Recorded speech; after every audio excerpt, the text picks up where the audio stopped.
ಎಲ್ಲರಿಗೂ ನಮಸ್ಕಾರ. ತಾವೆಲ್ಲರೂ ಶಾಂತ ರೀತಿಯಾಗಿರ್ಬೇಕು ಅಂತ ಫಸ್ಟ್ ನಾ ಕೇಳ್ಕೊತಾ ಇದ್ದೀನಿ. ಯಾರಿರ್ತೀರಾ ಶಾಂತ ರೀತಿಯಾಗಿ ಕೈ ಎತ್ತಿ.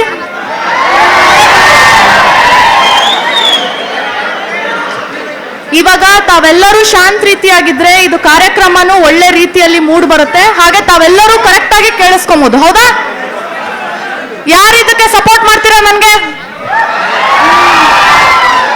ಸಪೋರ್ಟ್ ಮಾಡೋರು ಎಲ್ಲರೂ ಕೈ ಎತ್ತಿದ್ದೀರಾ. ಇವಾಗ ಎಲ್ಲರೂ ಸೈಲೆಂಟ್ ಆಗಿರ್ಬೇಕು, ಆಯ್ತಾ? ಯಾರು ಸೈಲೆಂಟ್ ಆಗಿರಲ್ಲ ನಾನು ಕರ್ಕೊಂಡು ಹೋಗ್ತೀನಿ ಸಬರ್ಬನ್ ಸ್ಟೇಷನ್ಗೆ.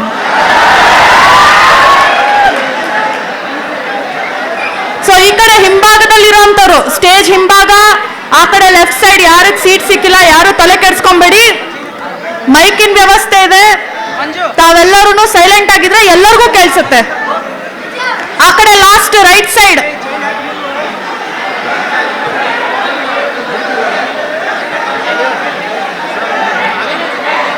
ಆಮೇಲೆ ಇನ್ನೊಂದು ವಿಚಾರ ಏನು ಅಂದ್ರೆ, ವೇದಿಕೆ ಮುಂಭಾಗ ಯಾರಿದ್ರೆ ದಯಮಾಡಿ ಕೂತ್ಕೊಬೇಕು.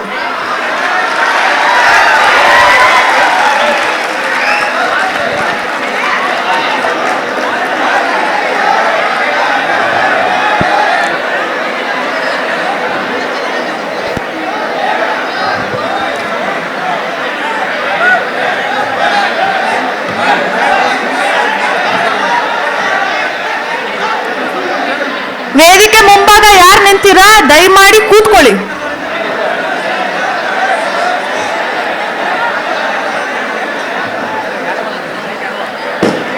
ಓಕೆ, ಕಾರ್ಯಕ್ರಮ ಶುರು ಮಾಡೋಣ ಅಂದ್ರೆ ಶುರು ಮಾಡೋಣ.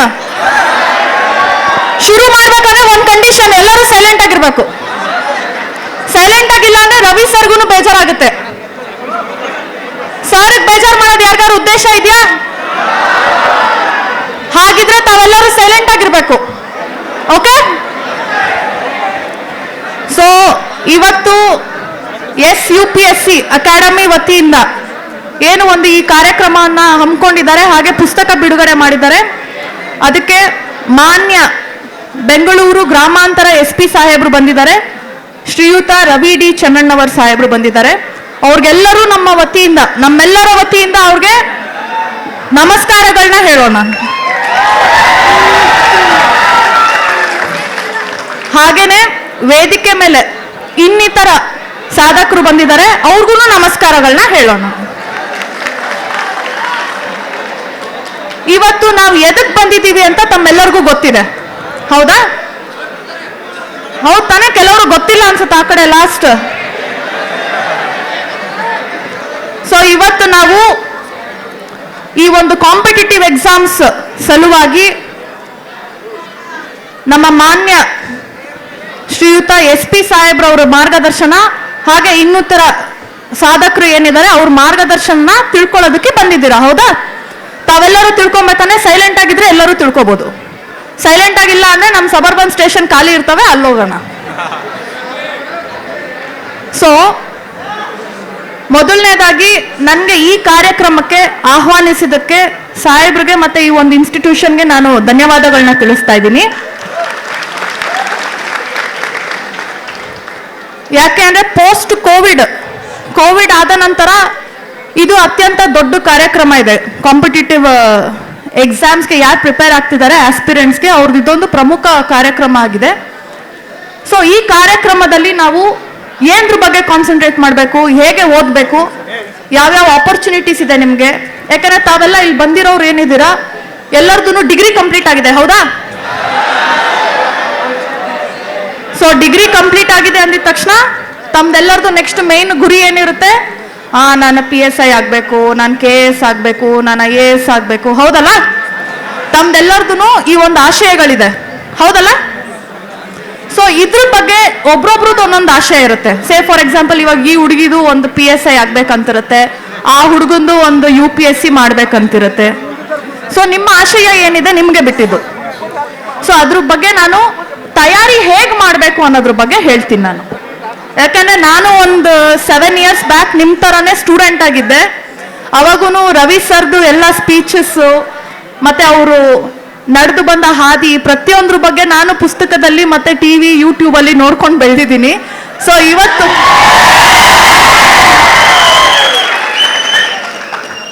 ಇವತ್ತು ನನಗೆ ಆ ಸುವರ್ಣ ಅವಕಾಶ ಸಿಕ್ಕಿದೆ. ನಾನು KPSC ಕ್ಲಿಯರ್ ಮಾಡಿ ಶ್ರೀಯುತ ರವಿ ಸರ್ ಅವ್ರ ಜೊತೆ ಸ್ಟೇಜ್ ಹಂಚ್ಕೋತಾ ಇದ್ದೀನಿ. ಇದಕ್ಕಿಂತ ಖುಷಿ ನನಗೆ ಮತ್ತೊಂದಿಲ್ಲ. ಸೊ ತಾವು ಎಲ್ಲರೂ ಚೆನ್ನಾಗಿ ಓದಿದ್ರೆ ಮುಂದೊಂದು ದಿನ ತಾವೆಲ್ಲರೂ ಮಾನ್ಯರವ್ರ ಜೊತೆ ಸ್ಟೇಜ್ನ ಹಂಚ್ಕೋಬಹುದು. ಈ ಒಂದು ಆಶಯ ನಿಮ್ಮಲ್ಲಿರಲಿ. ನಾನು ಇಲ್ಲಿ DYSP ಆಗೋಕ್ಕಿಂತ ಮುಂಚೆ ಫಸ್ಟ್ PSI ಆಗಿದ್ದೆ. ಸೊ 2014 ಬ್ಯಾಚ್ PSI ಆಗಿದ್ದೆ ನಾನು. ಅವಾಗ ರವಿ ಸರ್ ಅಲ್ಲಿ ಮೈಸೂರಿನಲ್ಲಿ SP ಆಗಿದ್ರು. ಸೊ ಅವರು ಕರೆದು ನನಗೆ ಒಂದೇ ಮಾತು ಹೇಳಿದ್ದು, ಚೆನ್ನಾಗಿ ಓದ್ತೀಯಾ, all the best, good luck, ನೀವು ಮಾಡ್ತೀಯ, ನನಗೆ ಕಾನ್ಫಿಡೆನ್ಸ್ ಇದೆ, ನೀವು ಮಾಡು. ಸೊ ಆ ಕಾನ್ಫಿಡೆನ್ಸ್ ನನಗೆ ಇನ್ಸ್ಟಿಲ್ ಮಾಡಿದ್ದಾರೆ. ಆ ಕಾನ್ಫಿಡೆನ್ಸಲ್ಲಿ ನಾನು KPSC ಇಂಟರ್ವ್ಯೂನೂ ಅಟೆಂಡ್ ಮಾಡಿದೆ. ಇಂಟರ್ವ್ಯೂನಲ್ಲೂ KS AC ಆಗಿತ್ತು, ಬಟ್ DYSPಗೆ ಬಂದೆ. ಯಾಕಂದರೆ ನನಗೆ ಯೂನಿಫಾರ್ಮ್ ಸರ್ವಿಸ್ ಅಂದರೆ ಭಾಳ ಇಷ್ಟ.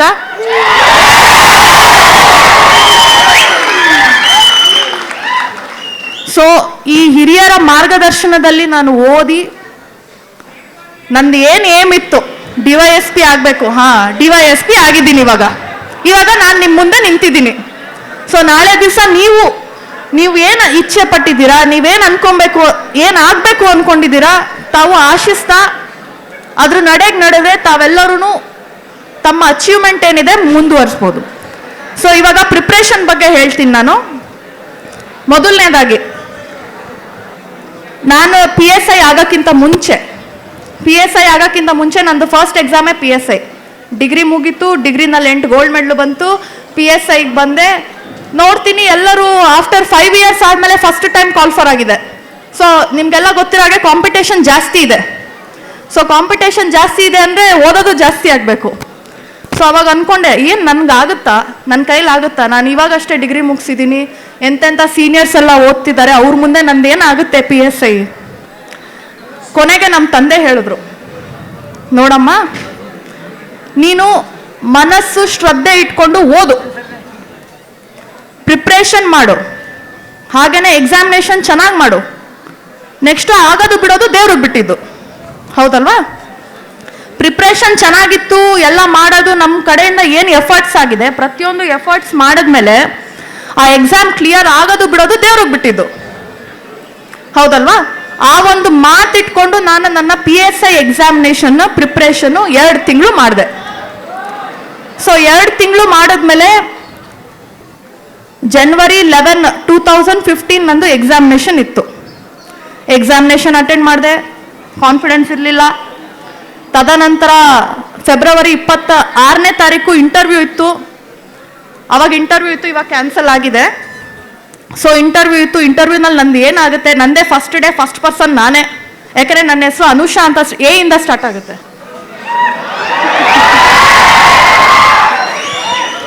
ಸೊ ಏನು ಮಾಡೋಕ್ಕಾಗುತ್ತೆ, ಏನು ಇಂಟರ್ವ್ಯೂನಲ್ಲಿ ಏನು ಕೇಳ್ತಾರೆ, ಪ್ರತಿಯೊಂದು ಇರುತ್ತಲ್ಲ, ಎಕ್ಸೈಟ್ಮೆಂಟ್ ಇರುತ್ತಲ್ಲ, ನಿಮಗೂ ಇರುತ್ತಲ್ಲ ಎಕ್ಸೈಟ್ಮೆಂಟು.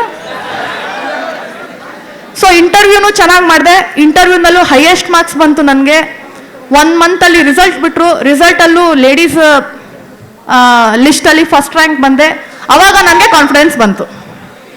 ಅವತ್ತಿಂದ ಇಲಾಖೆನಲ್ಲಿ ನಂದು ಏನೋ ಒಂದು ವೃತ್ತಿ ಜೀವನ ಸ್ಟಾರ್ಟ್ ಆಯಿತು. 2015 ಅಕ್ಟೋಬರ್ 8ನೇ ತಾರೀಕಿಂದ ನಂದು ಇಲಾಖೆನಲ್ಲಿ ವೃತ್ತಿ ಜೀವನ ಸ್ಟಾರ್ಟ್ ಆಯಿತು.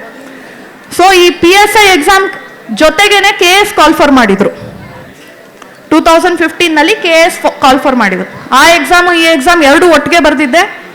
ತದನಂತರ ನಾನು ಟ್ರೈನಿಂಗಿಗೆ ಬಂದೆ. ಟ್ರೈನಿಂಗಿಗೆ ಬಂದಮೇಲೆ ವೈವಾ ಯಾರು ಸೆಲೆಕ್ಟ್ ಆಗಿದ್ದಾರೆ ಅಂತ ಲಿಸ್ಟ್ ಬಿಟ್ಟರು.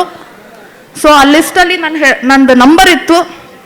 ಮತ್ತು ಅದೇ ದುಗುಡ ದುಮ್ಮಾನ, ಏನು ಪಾಸ್ ಆಗ್ತೀನ, ಹೆಂಗೆ ಟ್ರೈನಿಂಗಲ್ಲಿದ್ದೀನಿ, ಹೆಂಗೋ ಏನು ಕತೆ. ಆವಾಗ ನಮ್ಮ ತಂದೆ ಹೇಳಿದ ಮಾತು ನೆನ್ಪು ಬಂತು ನನಗೆ, ಎಫರ್ಟ್ಸ್ ಮಾಡು, ಆದರೆ ಆಗಲಿ, ಇಲ್ಲ ಅಂದರೆ ಏನು ಮಾಡೋಕ್ಕಾಗುತ್ತೆ. ಮತ್ತು ನಾನು ಎಫರ್ಟ್ಸ್ ಮಾಡಿ ಟ್ರೈನಿಂಗಲ್ಲೇ ಓದ್ಕೋತಾ ಇದ್ದೆ ಪ್ರತಿದಿನ.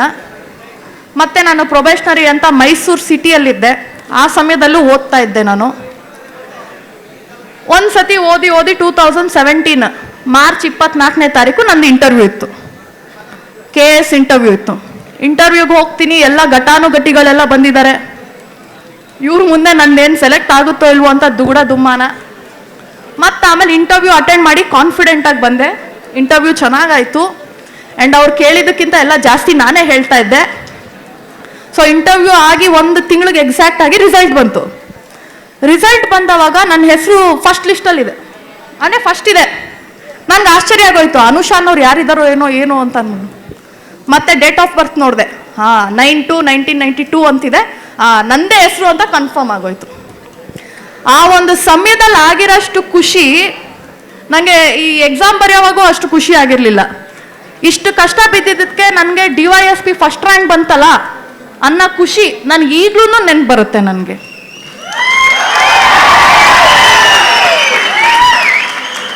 ಸೊ ಇದು ಸಾಮಾನ್ಯವಾಗಿ ಹಾಗೆ ಬಂದಿಲ್ಲ, ಹಾರ್ಡ್ ವರ್ಕ್ ಇರಬೇಕು, ಹೌದಲ್ವಾ? ಹಾರ್ಡ್ ವರ್ಕ್ ಹೇಗೆ ಮಾಡಿದೆ ಅನ್ನೋದನ್ನ ನಾನು ಹೇಳ್ತೀನಿ.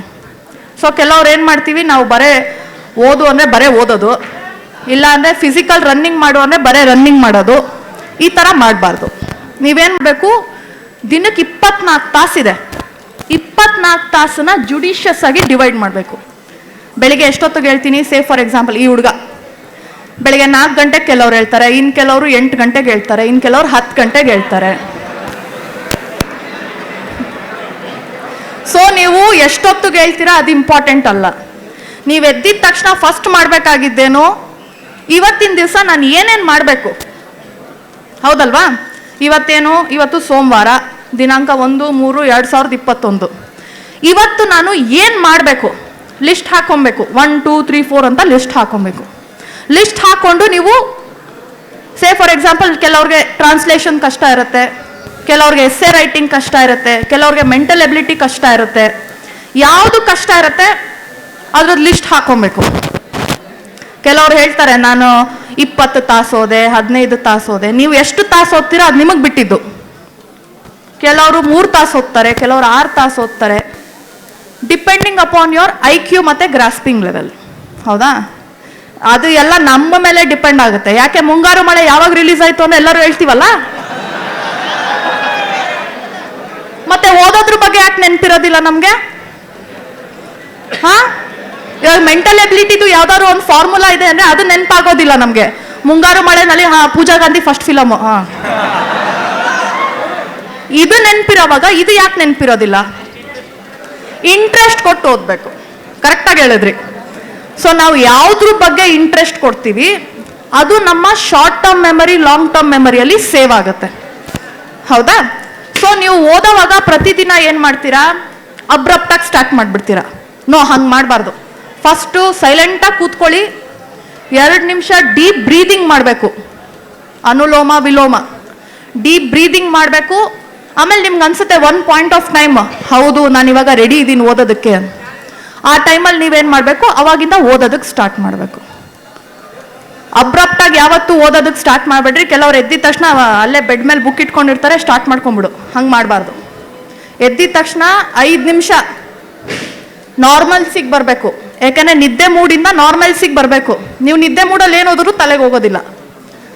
2 ನಿಮಿಷ ಮೆಡಿಟೇಷನ್ ಮಾಡಬೇಕು, 2 ನಿಮಿಷ ಸುಮ್ಮನೆ ಕೂತ್ಕೊಬೇಕು, ಯಾರ ಹತ್ರ ಮಾತಾಡ್ಬಾರ್ದು. ಕೆಲವ್ರಿಗೊಂದು ದುರಭ್ಯಾಸ ಏನು, ಬೆಳಿಗ್ಗೆ ಎದ್ದಿದ ತಕ್ಷಣ ವಾಟ್ಸಪ್ ಮೆಸೇಜ್ ಏನು ಬಂತು, ಸ್ಟೇಟಸ್ ಯಾರು ಎಷ್ಟು ಜನ ನೋಡಿದ್ರು, ಹೌದಲ್ವಾ? ಎಸ್, ಅದನ್ನು ಸ್ಟಾಪ್ ಮಾಡಬೇಕು. ಹೌದಾ? ಬೆಳಿಗ್ಗೆ ಎದ್ದಿದ ತಕ್ಷಣ ಮೊಬೈಲ್ ನೋಡಬಾರ್ದು. ಬೆಳಿಗ್ಗೆ ಎದ್ದಿದ ತಕ್ಷಣ ಸೈಲೆಂಟಾಗಿ ಕೂತ್ಕೊಳ್ಳಿ. ನಿಮ್ಮ ತಂದೆ ತಾಯಿನ ನೆನಪಿಸ್ಕೊಳ್ಳಿ. ನಿಮ್ಮ ತಂದೆ ತಾಯಿ ಎಲ್ಲೋ ಇರ್ತಾರೆ, ಹೌದಾ? ಇಲ್ಲಿ ಕೆಲವರು ಬಾಗಲಕೋಟೆಯಲ್ಲಿ ವ್ಯವಸಾಯ ಮಾಡ್ತಿರ್ತಾರೆ. ದಯವಿಟ್ಟು ನಿಮ್ಮ ತಂದೆ ತಾಯಿ ಬಗ್ಗೆ ಯೋಚನೆ ಮಾಡಿ. ನಿಮ್ಮ ತಂದೆ ತಾಯಿ ಏನು ಕೆಲಸ ಮಾಡಿ ಎಷ್ಟು ಕಷ್ಟ ಬಿದ್ದು ನಿಮ್ಮನ್ನು ಕಾಲೇಜಿಗೆ ಕಳಿಸ್ತಾ ಇದ್ದಾರೆ, ಕೋಚಿಂಗ್ ಕ್ಲಾಸಿಗೆ ಕಳಿಸ್ತಾ ಇದ್ದಾರೆ ಅನ್ನೋದ್ರ ಬಗ್ಗೆ 1 ನಿಮಿಷ ಯೋಚನೆ ಮಾಡಬೇಕು. 2 ನಿಮಿಷ ಪ್ರಾಣಾಯಾಮ, 2 ನಿಮಿಷ ಸೈಲೆಂಟಾಗಿ ಕೂತ್ಕೊಳ್ಳೋದು, 1 ನಿಮಿಷ ತಂದೆ ತಾಯಿ ಫ್ಯಾಮಿಲಿ ಬಗ್ಗೆ ಯೋಚನೆ ಮಾಡೋದು. 5 ನಿಮಿಷ ಮುಗೀತು. ಇವಾಗ you are ready for preparation. ಒಂದ್ಸತಿ ನೀವು ರೆಡಿ ಆಗಿದ ತಕ್ಷಣ ಏನು ಮಾಡಬೇಕು, ನೀವು ಪ್ರಯಾರಿಟಿ ಮಾಡ್ಕೊಂಡಿರ್ತೀರಲ್ಲ, ಲಿಸ್ಟ್ ಮಾಡ್ಕೊಂಡಿರ್ತೀರಲ್ಲ, ಇವತ್ತು ನಾನು ಮೆಂಟಲ್ ಎಬಿಲಿಟಿ ಓದ್ತೀನಿ, ಇವತ್ತು ಇಂಗ್ಲೀಷ್ ಟ್ರಾನ್ಸ್ಲೇಷನ್ ಮಾಡ್ತೀನಿ, ಹೌದಲ್ವಾ? ಆ ಕಡೆ ಲಾಸ್ಟ್. ಸೊ ಒಂದೊಂದು ಲಿಸ್ಟ್ ಮಾಡೋವಾಗೂ ನೀವು ಅದ್ರದ್ದು ಎಷ್ಟು ನಿಮಗೆ ಗ್ರಾಸ್ಪಿಂಗ್ ಪವರು. ಯಾಕಂದರೆ ಕೆಲವ್ರು ಸೈನ್ಸ್ ಬ್ಯಾಕ್ಗ್ರೌಂಡ್ ಇರ್ತೀರಾ, ಆರ್ಟ್ಸ್ ಅರ್ಥ ಆಗ್ತಾರಲ್ಲ. ಇನ್ನು ಕೆಲವ್ರು ಆರ್ಟ್ಸ್ ಬ್ಯಾಕ್ಗ್ರೌಂಡ್ ಇರ್ತೀರಾ, ಸೈನ್ಸ್ ಸ್ವಲ್ಪ ಕಷ್ಟ ಆಗ್ತಾರತ್ತೆ. ಯಾವುದು ಕಷ್ಟ ಅಲ್ಲ, ಯಾವುದು ಈಸಿ ಅಲ್ಲ, ಎಲ್ಲ ನಮ್ಮ ಮೇಲೆ ಡಿಪೆಂಡ್. ಇವಾಗ ಹೇಳಿದ್ರಲ್ಲ ಇಂಟ್ರೆಸ್ಟ್ ಅಂತ, ಆ ಥರ ಇಂಟ್ರೆಸ್ಟ್ ಇಟ್ಟು ಯಾವ್ದು ನೋಡ್ತೀವಿ ಅದು ನಮ್ಮ ತಲೆಯಲ್ಲಿರುತ್ತೆ. ಜಸ್ಟ್ ಎಕ್ಸಾಂಪಲ್ ನಾ ಕೊಟ್ಟಿದ್ದಷ್ಟೇ. ಮುಂಗಾರು ಮಳೆ ಸೊ ಬೆಳಿಗ್ಗೆ ಎದ್ದಿದ ತಕ್ಷಣ ಇಷ್ಟು ಕಾರ್ಯಗಳನ್ನ ನೀವು ಮಾಡಬೇಕು. ಇಷ್ಟು ಕಾರ್ಯಗಳು ಮಾಡಿದ ನಂತರ ನೀವೇನು ಮಾಡಬೇಕು, ಪ್ರಿಪ್ರೇಷನ್ ಸ್ಟಾರ್ಟ್ ಆಗುತ್ತೆ. ಪ್ರಿಪ್ರೇಷನ್ ಸ್ಟಾರ್ಟ್ ಆದಮೇಲೆ ಇದಕ್ಕೆ ಬಹಳ ಇಂಪಾರ್ಟೆಂಟ್ ಅಂದರೆ ನಿಮ್ಮ ಒಂದು ಆ್ಯಟಿಟ್ಯೂಡ್. ಕೆಲವರು ಒಂದು ವಾರ ಓದ್ತೀರಾ, ಆಮೇಲೆ ಸೈಲೆಂಟಾಗಿ ಮೂಲೆಯಲ್ಲಿ ಕುತ್ಕೊಂಡ್ಬಿಡ್ತೀರಾ, ನನಗಾಗೋದಿಲ್ಲ ಬಿಡು ಅಂತ ಅಂದ್ಬಿಟ್ಟು. ಅದು ಮಾಡಬಾರ್ದು. Never give up. ಆಗುತ್ತೆ, ಯಾವುದಾದ್ರೂ ಆಗುತ್ತೆ, ಒಂದಾನೊಂದು ದಿನ ಆಗುತ್ತೆ. ವೆಯ್ಟ್ ಮಾಡಬೇಕು, ಹತಾಶರ ಆಗಬಾರ್ದು. ಕರೆಕ್ಟ್. ಆಮೇಲೆ ನೆಕ್ಸ್ಟ್ ಇನ್ನೊಂದೇನು ಅಂದರೆ ನಿಮ್ಮ ಆಹಾರ ಪದ್ಧತಿ. ಕೆಲವ್ರು ಏನು ಮಾಡ್ತೀರಾ, ಸರಿ ನನಗೇನು ಚೈನೀಸ್ ಫುಡ್ ತಿನ್ಬೇಕನ್ಸದೆ, ಚೈನೀಸ್ ಫುಡ್ ತಿಂದು ಸ್ಟಮಕ್ ಅಪ್ಸೆಟ್ ಮಾಡಿ ಒಂದು ವಾರ ರೆಸ್ಟ್ ತೊಗೊಂಬಿಡು. ಆ ಥರ ಮಾಡಬಾರ್ದು. ನಿಮ್ಮ ಆಹಾರ ಪಥ್ಯ ಏನಿದೆ ಅದು ಸಿಸ್ಟಮ್ಯಾಟಿಕ್ ಆಗಿರಬೇಕು.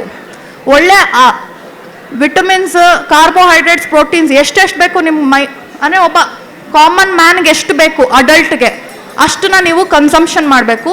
ನಾನು ಯಾಕೆ ಇದು ಹೇಳ್ತಾ ಇದ್ದೀನಿ ಅಂದರೆ ನಿಮ್ಮ ಆರೋಗ್ಯ ತುಂಬ ಇಂಪಾರ್ಟೆಂಟ್. ಒಂದು ದಿವಸ ನಿಮಗೆ ಜ್ವರ ಬಂದರೆ ಒಂದು ದಿವಸ ವೇಸ್ಟ್, ಹೌದಲ್ವಾ? ಒಂದು ದಿವಸ ನಿಮಗೆ ಹೆಲ್ತ್ ಅಪ್ಸೆಟ್ ಆಯಿತು ಅಂದರೆ ಒಂದು ದಿವಸ ವೇಸ್ಟ್. ಅದೇ ಒಂದು ದಿವಸ ಓದಕ್ಕೆ ಹಾಕಿದಿದ್ರೆ ಇನ್ನೊಂದು 5 ಮಾರ್ಕ್ಸ್ ಬಂದಿರೋದು, ಹೌದಲ್ವಾ? ಅದಕ್ಕೇ ನಿಮ್ಮ ಆರೋಗ್ಯ ತುಂಬ ಇಂಪಾರ್ಟೆಂಟ್. ಮೂರನೇದು ನಿಮ್ಮ ಎಕ್ಸಸೈಸ್. ನಾನು ಯಾಕೆ ಇದು ಹೇಳ್ತಾ ಇದ್ದೀನಿ ಅಂದರೆ sound mind and sound body ಅಂತ ಹೇಳ್ತಾರೆ. ಸೊ ಆರೋಗ್ಯವಾಗಿರಬೇಕು ಅಂದರೆ ಈ ಎಕ್ಸಸೈಸು ಇಂಪಾರ್ಟೆಂಟು. ಸೂರ್ಯ ನಮಸ್ಕಾರ ಮಾಡ್ತೀರಾ, ರನ್ನಿಂಗ್ ಮಾಡ್ತೀರಾ, ಏನು ಮಾಡ್ತೀರಾ, ಇಟ್ ಡಿಪೆಂಡ್ಸ್ ಆನ್ ಯು. ನಿಮ್ಗೆ ಇಷ್ಟ ಬಂದಿದ್ದು 1 ಅವರ್ ಎಕ್ಸಸೈಸ್ ಮಾಡಲೇಬೇಕು. 24 ತಾಸಲ್ಲಿ 1 ಅವರ್ ಇಡ್ಬೋದಲ್ಲ? ಈ ಹುಡುಗ ಖುಷಿಯಾಗಿ ಹೇಳ್ತಾ ಇದ್ದಾರೆ 1 ಅವರ್ ಇಡ್ತೀನಿ.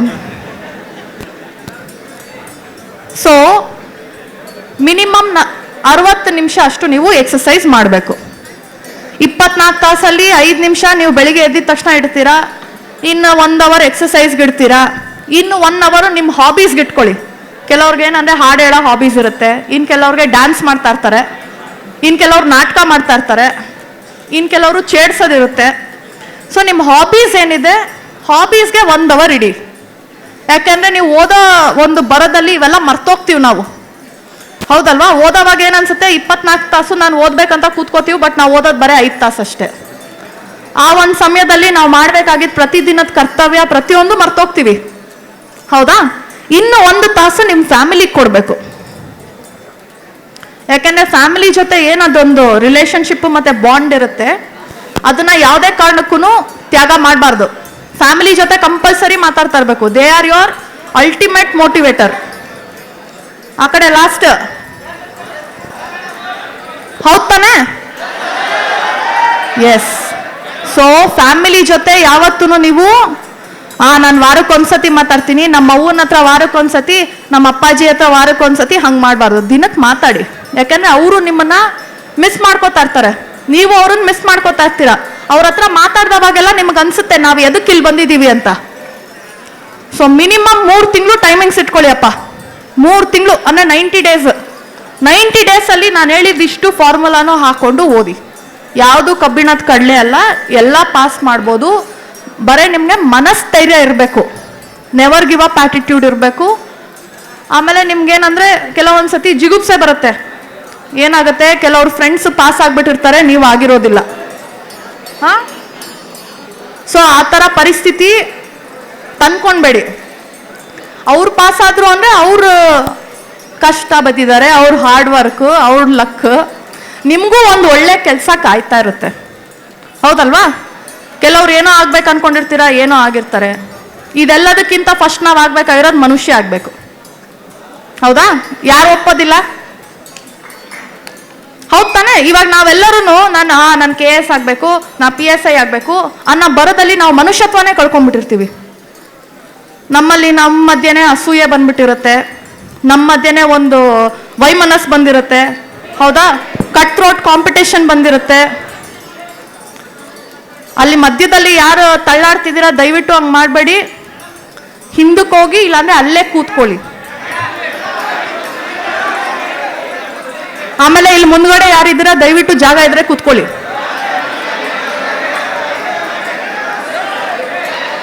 ಆಯ್ತು, ಸಮಾಧಾನ ಸಮಾಧಾನ. ಆಮೇಲೆ ನೀವೆಲ್ಲ ಯುವಕರಿದ್ದೀರಾ, ಬಿಸಿ ರಕ್ತ,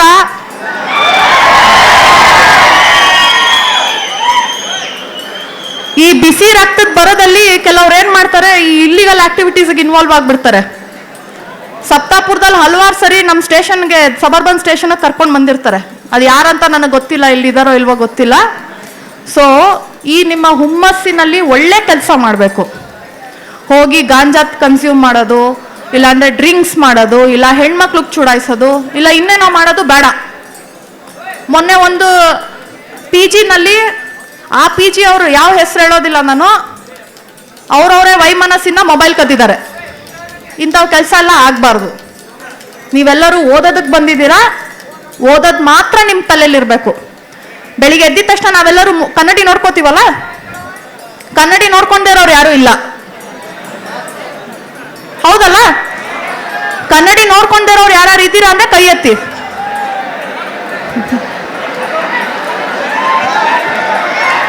ಶಾಂತ.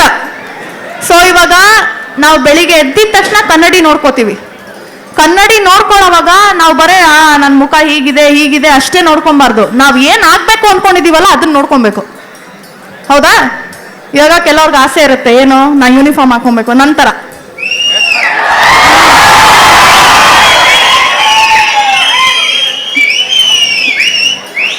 ಅವಾಗ ಈ ತರ ಫೋನ್, ಸ್ಮಾರ್ಟ್ ಫೋನ್ ಎಲ್ಲ ಜಾಸ್ತಿ ಇರ್ಲಿಲ್ಲ, ಎಲ್ಲೋ ಒಂದೊಂದು ಇರ್ತಾ ಇತ್ತು. ಸ್ಮಾರ್ಟ್ ಫೋನ್ ಜಾಸ್ತಿ ಇರ್ಲಿಲ್ಲ 2013. ಕನ್ನಡಿನಲ್ಲಿ ನನ್ನನ್ನು ನಾನೇ ನೋಡ್ಕೋತೆ, ನಾನು ಪೊಲೀಸ್ ಯೂನಿಫಾರ್ಮ್ ಹಾಕೊಂಡಿದ್ದೀನಿ, ಚೆನ್ನಾಗಿ ಕಾಣ್ತಾ ಇದ್ದೀನಿ, ಕ್ಯಾಪ್ ಹಿಂಗಿದೆ ಹಿಂಗಿದೆ. ಸೊ ನಮ್ಮನ್ನ ನಾವು ಏನ್ ಆಗ್ಬೇಕು ಅನ್ಕೊಂಡಿದೀವಿ, ಈ ವಿಸಿಲ್ ಎಲ್ಲ ಬೇಡ. ಸೊ ನಮ್ಮನ್ನ ನಾವೇನ್ ಆಗ್ಬೇಕು ಅನ್ಕೊಂಡಿದೀವಿ ಅದನ್ನ ಕನ್ನಡಿಯಲ್ಲಿ ನಾವು ಪ್ರತಿರೂಪನ ನೋಡ್ಕೊಳ್ಬೇಕು. ಅವಾಗನೇ ಏನಾಗುತ್ತೆ, ಪ್ರತಿದಿನ ನಮ್ಗೆ ಮೋಟಿವೇಟ್ ಆಗುತ್ತೆ. ಕನ್ನಡಿನಲ್ಲಿ ನೋಡ್ಕೊಳ್ಳಿಲ್ಲ ಅಂದ್ರೆ ನಾವು ಬರೇ ನಂದು ಇದು ಸರಿಗಿದೆ, ಇದು ಪಿಂಪಲ್ ಆಯ್ತು ಅದೆಲ್ಲ ನೋಡ್ಕೊಬಾರ್ದು. ಕನ್ನಡಿನಲ್ಲಿ ನಾವು ಏನಾಗಬೇಕು ಅದನ್ನ ನೋಡ್ಕೊಬೇಕು. ಮತ್ತು ನೀವು ಯಾವ ಉದ್ದೇಶಕ್ಕೋಸ್ಕರ ಇಲ್ಲಿ ಬಂದಿದ್ದೀರಾ ಆ ಉದ್ದೇಶ ಫುಲ್ಫಿಲ್ ಆಗೋ ತನಕ ನೀವು ಆ ಕಡೆ ಈ ಕಡೆ ಡೈವರ್ಟ್ ಆಗಬಾರ್ದು. ಇವಾಗ ಕುದುರೆ ನೋಡಿರ್ತೀರಲ್ವಾ, ಕುದುರೆಗೆ ಇಲ್ಲಿ ಹಾಕಿರ್ತಾರೆ. ಯಾಕೆ ಹಾಕಿರ್ತಾರೆ? ಮುಂದೆನೆ ನೋಡ್ಲಿ ಅಂತ. ಈ ಒಂದು ಪ್ರಿಪ್ರೇಷನ್ ಟೈಮಲ್ಲಿ ನಾವು ಕುದುರೆ ತರಾನೇ ಇರಬೇಕು, ಆ ಕಡೆ ಈ ಕಡೆ ನೋಡಬಾರ್ದು. ಕೆಲವರು ಫ್ರೆಂಡ್ಸ್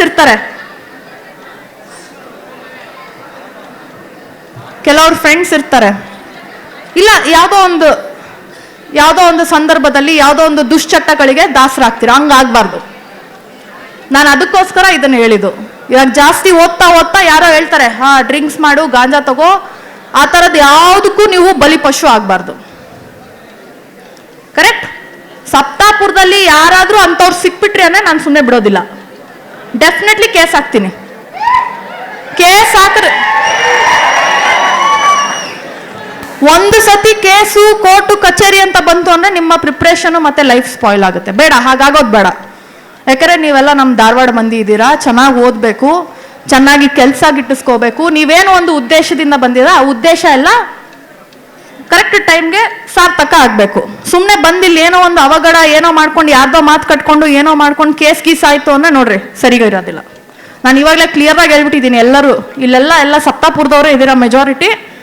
ನೀವೆಲ್ಲರೂ ಕ್ಲಿಯರ್ ಕಟ್ ಆಗಿ ಇದನ್ನ ತಲೆಯಲ್ಲಿ ಇಟ್ಕೊಬೇಕು. ಯಾವ್ದಾರು ಕೇಸ್ ಆಯ್ತು ಅಂದ್ರೆ ಸುಮ್ಮನೆ ಬಿಡೋದಿಲ್ಲ. ಇಷ್ಟು ದಿವಸ ನಾವು ವಾರ್ನಿಂಗ್ ಮಾಡಿ ಬಿಡ್ತಾ ಇದ್ದೆ, ಇನ್ನು ವಾರ್ನಿಂಗ್ ಗಿರ್ನಿಂಗ್ ಯಾವುದಿಲ್ಲ, ಡೈರೆಕ್ಟ್ ಕೇಸ್ ಹಾಕ್ತೀನಿ.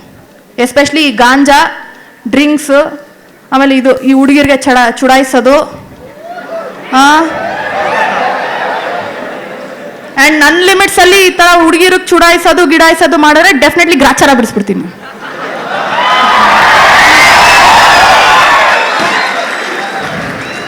ಸೊ ಇವಾಗ ತಾವೆಲ್ಲರೂ ಪ್ರಿಪ್ರೇಷನ್ ಬಗ್ಗೆ ಕೇಳಿದ್ದೀರಾ, ಹೌದಾ? ಇನ್ನು ನೆಕ್ಸ್ಟ್ ನಿಮ್ಮದು ಕಂಡಕ್ಟ್ ಬಗ್ಗೆ ಹೇಗಿರಬೇಕು. ಕಂಡಕ್ಟ್ ಅಂದರೆ ಹೇಗೆ ನೀವು ಇದು ಮಾಡ್ತೀರಾ, ರೆಪ್ರೆಸೆಂಟ್ ಮಾಡ್ತೀರಾ. ಗುರು ಹಿರಿಯರಿಗೆ ಯಾವಾಗ್ಲೂ ನೀವು ಗೌರವಿಸ್ಬೇಕು, ಹೌದಾ? ಕೆಲವ್ರು ಏನು ಮಾಡ್ತೀವಿ, ಸ್ವಲ್ಪ ಓದ್ತಾ ಇದ್ದಂಗೆ ತಲೆ ಮೇಲೆ ಕಿರೀಟ ಬಂದ್ಬಿಡುತ್ತೆ, ಯಾರಿಗೂ ರೆಸ್ಪೆಕ್ಟ್ ಕೊಡೋದಿಲ್ಲ. ಹಂಗೆ ಮಾಡಬಾರ್ದು. ಹಂಗೆ ಮಾಡಿದ್ರೆ ಅದ್ರದ್ದು ಎಫೆಕ್ಟ್ ನೀವೇ ತಗೋತೀರಾ, ಬೇರೆ ಯಾರೂ ತಗೊಳ್ಳೋದಿಲ್ಲ. ಸೊ ತಂದೆ ತಾಯಿಗೆ ರೆಸ್ಪೆಕ್ಟ್ ಕೊಡಬೇಕು, ಗುರು ಹಿರಿಯರಿಗೆ ರೆಸ್ಪೆಕ್ಟ್ ಕೊಡಬೇಕು, ನಿಮ್ಮ ಎಲ್ಡರ್ಸ್ ಯಾರಿದ್ದಾರೆ ಪ್ರತಿಯೊಬ್ಬರಿಗೂ ರೆಸ್ಪೆಕ್ಟ್ ಕೊಡಬೇಕು. ರೆಸ್ಪೆಕ್ಟು ಭಾಳ ಇಂಪಾರ್ಟೆಂಟ್. ಕರೆಕ್ಟ್? ಇಷ್ಟೆಲ್ಲ ಮಾಡೋಣ. ಹೌ ಇಸ್ ದ ಜೋಶ್? ಬೋಲೋ ಭಾರತ್ ಮಾತಾ ಕಿ. ಸರಿ, all the best, good luck.